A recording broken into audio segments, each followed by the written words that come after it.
প্রস্তাবিত বাজেট ঘোষণার পরও সুদিন ফিরছে না পুঁজিবাজারে। সপ্তাহের প্রথম কার্যদিবসে বড় দরপতনে চলছে ঢাকা স্টক এক্সচেঞ্জের লেনদেন। পুঁজিবাজারের সবশেষ খবর জানাতে এই মুহূর্তে রাজধানী মতিঝিলে আছেন সহকর্মী আলতাফ সাইন। সরাসরি যাচ্ছে তার কাছে।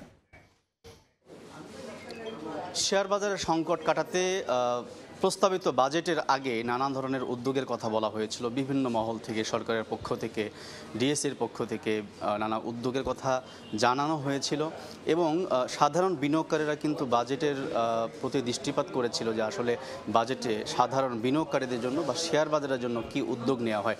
তবে বাজেট ঘোষণার আগেও কিন্তু আমরা দেখেছি যে শেয়ার বাজারের যে অব্যাহত পতন সেটি চলছিল এবং বলা হচ্ছিল, অনেকেই বলছিল যে বাজেটের পরে আসলে শেয়ার বাজারের ঘুরে দাঁড়ানোর একটা সম্ভাবনা ছিল। কিন্তু আমরা দেখছি আজকে বাজেট ঘোষণার প্রস্তাবিত বাজেট ঘোষণা এবং সপ্তাহের প্রথম কার্যদিবসে আসলে সূচকের পতনের মধ্য দিয়ে আসলে চলছে পুঁজিবাজারের লেনদেন। আমরা এই মুহূর্তে দেখছি ঢাকা স্টক এক্সচেঞ্জের প্রধান যে সূচকটি সেটি 31 পয়েন্ট কমে গিয়ে সেটি দাঁড়িয়েছে 5205 পয়েন্টে। একই সঙ্গে সরিয়া সূচক যেটি সেটিও 1130 পয়েন্টে দাঁড়িয়েছে 6 পয়েন্ট কমে গিয়ে।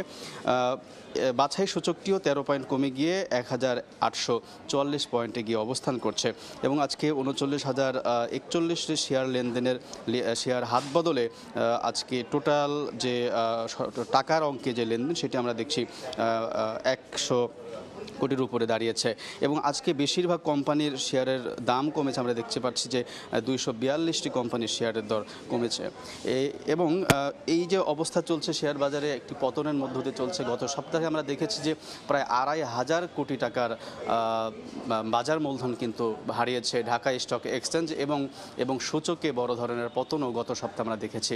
তো আজকে প্রথম কার্যদিবসে এভাবেই পতনের মধ্য দিয়ে চলছে। তবে সাধারণ বিনিয়োগকারীরা যেটি বলছেন যে আসলে প্রস্তাবিত বাজারে তেমন কোনো সুখবর না থাকায় আরও পতনের মধ্যেই বা ধসের মুখেই যাচ্ছে পুঁজিবাজার। এই ছিল আমার কাছে থাকা পুঁজিবাজারের সর্বশেষ খবর।